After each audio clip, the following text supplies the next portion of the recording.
పక్కనే ఉన్న మన దాయిది దేశం పాకిస్తాన్ గురించి రోజుకు వింత వార్త వినడం మనకు అలవాటైపోయింది కదా.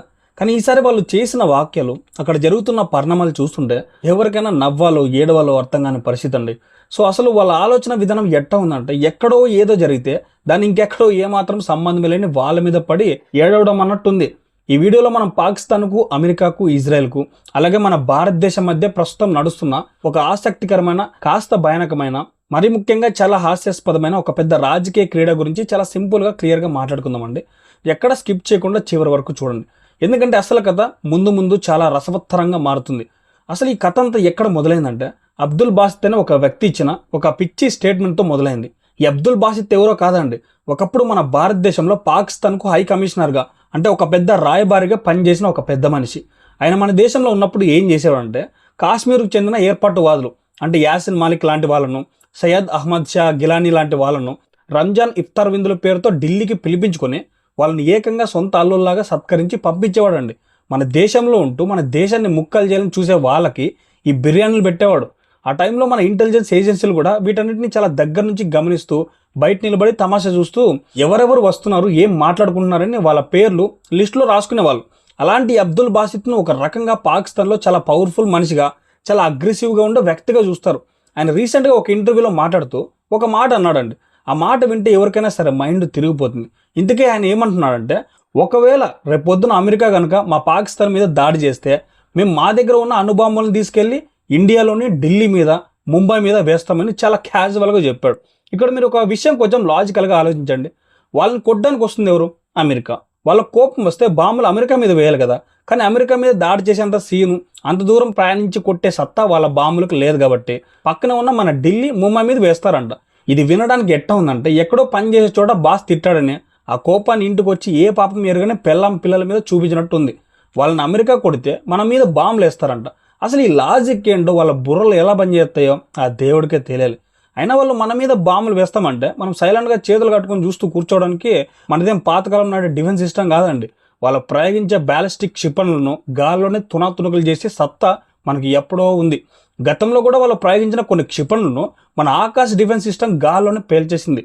దానికి రష్యా నుంచి మనం ఎంతో ఖర్చు పెట్టి కొన్నాం కదండి S-400 లాంటి బ్రహ్మాస్త్రాలు. అవి కూడా వాడాల్సిన అవసరమే రాలేదు. కేవలం మన ఆకాశ సిస్టమ్ చాలు వాళ్ళ బాంబులు గాలి తీయడానికి. కాబట్టి వాళ్ళు అణుబాంబులు వేస్తారు, మనం భయపడిపోవాలని అనుకోవడం కేవలం వాళ్ళు కంటున్న ముంగెర్లాలు, పగటి కళలు మాత్రమే. కానీ ఇక్కడ అసలు పాయింట్ ఏంటంటే, అబ్దుల్ బాసిత్ లాంటి ఒక కీలకమైన వ్యక్తి అండి అమెరికా ఎందుకు పాకిస్తాన్ మీద దాడి చేస్తుందని అనుకుంటున్నాడు? అసలు అమెరికాకు పాకిస్తాన్కు మధ్య ఉన్న గొడవ ఏంటి? పాకిస్తాన్ అంటేనే మొదటి నుంచి అమెరికా చేతిలో ఒక కీలుబొమ్మ లాంటి దేశం కదండి. అమెరికా ఏది చెప్తే అది తలాడించే పాకిస్తాన్ను అమెరికా ఎందుకు టార్గెట్ చేయాలనుకుంటుంది? దీని వెనుక ఒక చాలా పెద్ద బలమైన రీజన్ ఉంది. అదేంటంటే, కొద్ది రోజుల క్రితం అమెరికా సెనెట్, అంటే వాళ్ళ పార్లమెంట్ ముందండి, America director of national intelligence అయిన తులసి గబ్బార్డ్ ఒక సంచలన రిపోర్ట్ ఇచ్చారు.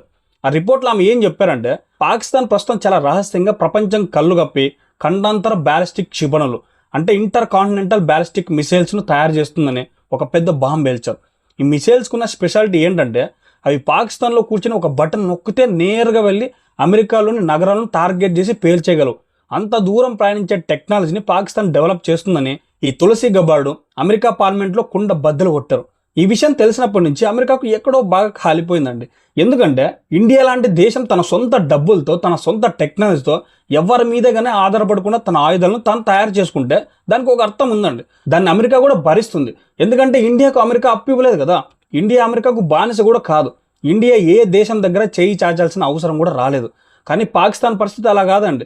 వాళ్ళు తినడానికి తిండి లేక, దేశం నడపడానికి డబ్బులు లేక ప్రపంచ దేశాల దగ్గర అడుక్కుంటూ, ముఖ్యంగా అమెరికా ఇచ్చే ఫండ్స్తో బతికే ఒక దేశం. అలాంటి తమ బానిస దేశం ఇప్పుడు ఏకంగా తమనే కొట్టే రేంజ్లో మిసైల్స్ తయారు చేస్తుంటే ఏ యజమానైనా చూస్తూ ఊరుకుంటాడండి? అమెరికా కూడా ఊరుకోదు. అసలే ఇరాన్ దగ్గర ఉన్న న్యూక్లియర్ ఆయుధాలను చూసి వాటిని ఎలాగైనా నాశనం చేయాలని అమెరికా, ఇజ్రాయెల్ ఇప్పటికే రాత్రింబావులు ప్లాన్లు వేసుకుంటూ ఉన్నాయి. ఇప్పుడు పాకిస్తాన్ కూడా అమెరికాను టార్గెట్ చేసి మిసైల్స్ తయారు చేస్తుంటే తులసి గబ్బార్డ్ చెప్పినట్టు ఇది అమెరికాకు, ప్రపంచ శాంతికి చాలా పెద్ద ప్రమాదం అండి. ఇజ్రాయెల్ అయితే ఎప్పటి నుంచో చెప్తుంది పాకిస్తాన్ దగ్గర ఉన్న ఇస్లామిక్ అణుబాంబులు తమకు చాలా ప్రమాదకరమని. అందుకే ఇరాన్ తర్వాత అమెరికా మరియు ఇజ్రాయెల్ తదుపరి టార్గెట్ ఖచ్చితంగా పాకిస్తాన్ అని, పాకిస్తాన్ న్యూక్లియర్ స్థావరాల మీద వాళ్ళు ఎప్పుడైనా ఏ క్షణంలో అయినా దాడి చేయొచ్చని ఇంటర్నేషనల్ లెవెల్లో ఒక గట్టి ప్రచారం జరుగుతుందండి. ఈ భయంతోనే పాకిస్తాన్ నాయకులు ఇలాంటి పిచ్చి పిచ్చి స్టేట్మెంట్లు ఇస్తున్నారు. మమ్మల్ని అమెరికా కొడితే మేము ఇండియాను కొడతామని బెదిరించి ఇండియా ద్వారా అమెరికా మీద ప్రెజర్ తేవాలని వాళ్ళ చీప్ ప్లాన్, ఒక చెత్త ప్లాన్ అని చెప్పాలి. ఇరాన్ కూడా రీసెంట్గా అమెరికాను నేరుగా కొట్టలేక గల్ఫ్ దేశాల్లో ఉన్న అమెరికా స్థావరాల మీద, అక్కడ ఎనర్జీ ఇన్ఫ్రాస్ట్రక్చర్ మీద దాడి చేసినట్లే ఈ పాకిస్తాన్ కూడా అమెరికాను ఏమీ చేయలేకండి ఇండియాను టార్గెట్ చేస్తానని ఒక వెర్రే ఫార్ములా వాడాలని చూస్తోంది. ఇది ఇలా ఉంటే పాకిస్తాన్ లోపల కూడా పరిస్థితులు ఏమీ బాగలేవండి. ఒకవైపు బయట నుంచి అమెరికా, ఇజ్రాయెల్ ఎప్పుడు వచ్చి బాంబులు వేస్తాయన్న భయం ఉంటే, లోపల వాళ్ళకు వాళ్ళే మతాల పేరుతో, వర్గాల పేరుతో తన్నుకు చేస్తున్నారు. పాకిస్తాన్ ఆర్మీ చీఫ్ అంటే ఆ దేశాన్ని పరోక్షంగా శాసించే డీఫాక్టో రూలర్ హసీమ్ మునీర్ ఉన్నాడు కదండి, ఒక పెద్ద తప్పు చేశాడు.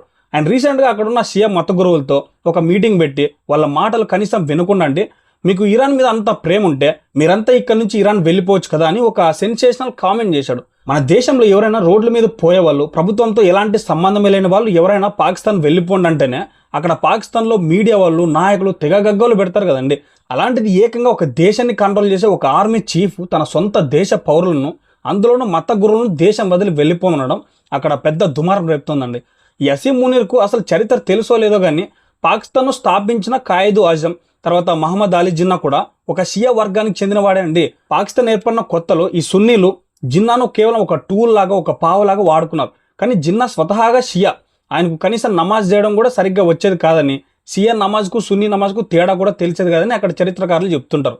ఇదంతా పక్కన పెడితే ప్రస్తుతం పాకిస్తాన్కు ఉన్న మొత్తం 8 లక్షల సైన్యంలో, అంటే ఆర్మీ, నేవీ, ఎయిర్ ఫోర్స్ అన్ని కలిపి చూసుకుంటే అండి దాదాపు 3 లక్షల మంది సైనికులు ఈ షియా వర్గానికి చెందిన వాళ్ళే అన్న విషయం కూడా హసీమ్ మునీర్కు గుర్తులేనట్టుంది. ఇప్పుడు హసీమ్ మునీర్ చేసిన ఈ కామెంట్స్ వల్ల కేవలం షియా మత గురువులే కాదండి, సున్నీ మత గురువులు కూడా ఆయన మీద తీవ్ర ఆగ్రహం వ్యక్తం చేస్తున్నారు. నువ్వు మాట్లాడేది ఏమని నీకన్నా అర్థం అవుతుందా? సైన్యంలో సగానికి పైగా ఉన్న మన వాళ్ళనే వెళ్ళిపోమంటావా అని సున్నీ మత గురువులు కూడా హసీమ్ మునీర్ను తిడుతున్నారు. సొంత సైన్యంలో ఉన్న వాళ్ళ మనోభావాలు దెబ్బతీసి దేశంలో ఒక అంతర్యుద్ధం లాంటి వాతావరణాన్ని అతనే సొంతంగా క్రియేట్ చేసుకుంటున్నాడు. ఎప్పుడైనా సైన్యం తిరగబడితే పరిస్థితి ఎంత భయంకరంగా ఉంటుందో పాకిస్తాన్కు త్వరలో తెలిసొచ్చేలా ఉందండి నన్ను అడిగితే. వీటికి తోడు పాకిస్తాన్లో ఉన్న ఉగ్రవాదుల పరిస్థితి కూడా కుక్కలించిన విస్తరాగలాగా తయారైంది. ఒకప్పుడు ఇండియాలో దాడులు చేసి పాకిస్తాన్లో దర్జాగా తిరిగే ఈ ఉగ్రవాదులకు ఇప్పుడు అసలు తమ ప్రాణాలు ఎప్పుడు ఎటువైపు నుంచి పోతాయో, ఏ రూపంలో వచ్చి ఎవడు కాల్చి చంపుతాడో తెలియని భయం పట్టుకుంది. దీనికి బెస్ట్ ఎగ్జాంపుల్ రీసెంట్గా మురిద్ ఖే అనే ప్రాంతంలో జరిగింది. ఈ మురిద్ ఖే అనేది మామూలు ప్లేస్ కాదండి, ఇది లష్కర్ తోయిబా లాంటి భయంకరమైన ఉగ్రవాద సంస్థలకు ఒక పెద్ద హెడ్ క్వార్టర్ లాంటిది. అక్కడంతా వాళ్ళ రాజ్యమే నడుస్తుంది. అలాంటి ఒక భద్రమైన అడ్డాలో రద్దీగా ఉండే ఒక మసీదులో పవిత్రమైన ఈద్ నమాజ్ జరుగుతున్న సమయంలో అండి మియా సల్ఫీ అనే ఒక టాప్ లష్కరే కమాండ్ను గుర్తు తెలియని వ్యక్తులు కాల్చి చంపేశారు. చంపిన వాళ్ళు బయట నుంచి వచ్చారా, లేక వాళ్ళలో వాళ్ళే గ్రూపుల గొడవల్లో చంపుకున్నారా, లేక ఎవరైనా ఇంటెలిజెన్స్ వాళ్ళు ఆపరేషన్ చేశారనేది ఎవరికీ తెలియదు. కానీ పాకిస్తాన్ లోపల అది కూడా మురిద్ ఖే లాంటి ఉగ్రవాద అడ్డాలో వాళ్ళకే రక్షణ లేకుండా వరుసగా ఇలా టార్గెట్ చేయబడుతూ చనిపోతుండడం వాళ్ళలో ఒక పెద్ద వణుకు పుట్టిస్తుంది. ఇండియా నీడ ఎప్పుడు తమను వెంటాడుతూనే ఉంటుందన్న భయం వాళ్ళని నిద్రపోనివ్వడం లేదండి. ఈ మొత్తం వ్యవహారంలో ఇంకొక ఫన్నీ ఇన్సిడెంట్స్ కూడా జరిగింది. ఇది వింటే మీరు ఖచ్చితంగా నవ్వుకుంటారు. పాకిస్తాన్లో ఈ మధ్య దురంధర్ అనే మూవీ వచ్చింది కదా, అందులో ఈ మురిద్ ఖే ప్రాంతాన్ని పేల్చేయడం, ఉగ్రవాదులను మట్టుబెట్టడం, అలాగే జమీలి అనే ఒక పవర్ఫుల్ క్యారెక్టర్ లాంటివి చూపించారు. పాకిస్తాన్కు చెందిన నబీల్ గబోల్ అనే ఒక పొలిటీషియన్ ఉన్నాడండి. ఆయన ఫస్ట్ పార్ట్ చూసి ఈ సిరీస్లోని జమీలి క్యారెక్టర్ చూసి, అరే ఈ క్యారెక్టర్ అచ్చం నాలాగే ఉంది, డైరెక్టర్ నా పర్మిషన్ లేకుండా నన్ను ఇన్స్పిరేషన్గా తీసుకుని రాసినట్టున్నాడు అని టీవీల ముందుకు వచ్చి చాలా తెగ సంబరపోయాడండి. కానీ ఆ సిరీస్ సెకండ్ పార్ట్ వచ్చేసరికి అసలు ట్విస్ట్ బయటపడింది. ఆ జమీలి క్యారెక్టర్ ఏదో పాకిస్తాన్ దేశభక్తుడు కాదు, అతను ఒక ఇండియన్ ఇంటెలిజెన్స్ చీఫ్ అని, పాకిస్తాన్లో ఉంటూ ఇండియా కోసం పనిచేసే ఒక పక్కా స్పై అని తేలింది. ఇంకేముందండి, ఆ విషయం తెలిసినప్పటి నుంచి నబీల్ గబోల్కు పగలే చుక్కలు కనిపిస్తున్నాయి, చెమటలు పడుతున్నాయండి. ఎక్కడ పాకిస్తాన్ ఆర్మీ వాళ్ళు వచ్చి నిజంగానే ఇతను ఇండియా స్పై ఏమో అని బొక్కలో వేసి, ఏమ్రా నువ్వు ఎప్పటి నుంచి ఇండియాకు ఏజెంట్గా పనిచేస్తున్నావని టార్చర్ చేస్తానని వాడి భయం. అందుకే వెంటనే ప్రెస్ మీట్ పెట్టి, బాబోయ్ నాకు ఈ సిరీస్కి ఆ క్యారెక్టర్కి ఎలాంటి సంబంధమే లేదు, నేను ఒక ఇండియన్ ఏజెంట్ని కాదు, నేను పక్కా పాకిస్తాన్ అని ఒక పబ్లిక్గా చెప్పుకుని బతిమాలుకుంటూ తిరుగుతున్నాడు. పాకిస్తాన్ ఆర్మీకి ఉన్న ట్రాక్ రికార్డ్ చూస్తే వాళ్ళు ఎలాంటి ఆధారాలు లేకుండా ఎవరినైనా ఎప్పుడైనా అండి ఎత్తుకుపోయి ఏమైనా చేసే అవకాశం ఉంది. కాబట్టి ఆ నబీల్ గబోల్ పడుతున్న భయం కూడా కరెక్టే అనిపిస్తుంది. సో ఓవరాల్గా చూసుకుంటే ఇప్పుడు పాకిస్తాన్ పరిస్థితి ముందు నొయ్యి వెనుక గొయ్యి అన్నట్లు తయారైంది. ఒక పక్క అమెరికా మరియు ఇజ్రాయెల్ లాంటి అగ్రరాజ్యాలు తమ అణ్వాయుధాల మీద ఎప్పుడు దాడి చేస్తాయో, తమ మిసైల్ ప్రోగ్రామ్ను ఎప్పుడు నాశనం చేస్తాయన్న భయం. దానికి ప్రతీకారంగా తమ వల్ల కానీ అమెరికాను వదిలేసి ఇండియా మీద పడి ఏడుస్తూ ఇస్తున్న పిచ్చి వార్నింగ్లు. ఇంకో పక్క సొంత ఆర్మీ చీఫ్ నోటి దురుసు వల్ల సైన్యంలో మరియు ప్రజల్లో వస్తున్న ఈ తీవ్ర వ్యతిరేకత. వీటన్నిటికి మించండి తమ సొంత అడ్డాలోని తమ కళ్ళ ముందే వరుసగా అంత చిక్కని రీతిలో హతమవుతున్న ఉగ్రవాద కమాండర్లు. ఇవన్నీ చూస్తుంటే పాకిస్తాన్ ఒకేసారి ఇంటర్నేషనల్ ప్రెజర్తో పాటు దేశీయంగా ఒక అంతర్యుద్ధాన్ని కూడా ఫేస్ చేస్తున్నట్టు స్పష్టంగా అర్థమవుతుంది. అమెరికా సెనెట్లో తులసి గబార్డ్ లాంటి వాళ్ళు రిపోర్ట్ ఇచ్చారంటే అది సాధారణ విషయం కాదండి. దానికి ఖచ్చితంగా ఒక యాక్షన్ ప్లాన్ ఉండే ఉంటుంది. రాబోయే రోజుల్లో పాకిస్తాన్లో ఎలాంటి సంచలనాలు జరగబోతున్నాయో, అమెరికా లేదా ఇజ్రాయెల్ నిజంగానే పాకిస్తాన్ న్యూక్లియర్ వెపన్స్ మీద యాక్షన్ తీసుకుంటుందా అనేది ప్రపంచం మొత్తం ఎంతో ఆసక్తిగా గమనిస్తోంది. ఒకవేళ అదే జరిగితే అండి, మన పక్కనే ఉన్న దేశం కాబట్టి ఆ భౌగోళిక రాజకీయ ఎఫెక్ట్ సౌత్ ఏషియా మొత్తం మీద పడే ఛాన్స్ ఉంది. కానీ మన భారతదేశం మాత్రం దేనికైనా సిద్ధంగా చాలా స్ట్రాంగ్గా డిఫెన్స్తో ఉంది కాబట్టి మనకు వచ్చే నష్టం ఏమి లేదండి. ఈ మొత్తం వ్యవహారం మీద అబ్దుల్ బాసిత్ లాంటి వాళ్ళు ఇచ్చిన ఫన్నీ స్టేట్మెంట్ల మీద, అసీం మునీర్ చేసిన తప్పుల మీద మీ అభిప్రాయం ఏంటో కింద కామెంట్లో చేసి చెప్పండి. ఈ సమాచారం మీకు నచ్చితే ఖచ్చితంగా ఈ వీడియోని లైక్ చేయండి, మీ ఫ్రెండ్స్కు షేర్ చేయండి. అలాగే మన ఛానల్ని సబ్స్క్రైబ్ చేసుకుని పక్కన ఉన్న బెల్ ఐకాన్ని యాక్టివ్ చేసుకోండి. మళ్ళీ మరొక అద్భుతమైన ఇంట్రెస్టింగ్ వీడియోతో మీ ముందుకు వస్తాను. అంతవరకు సెలవు. జై హింద్, జై భారత్, వందే మాతరం.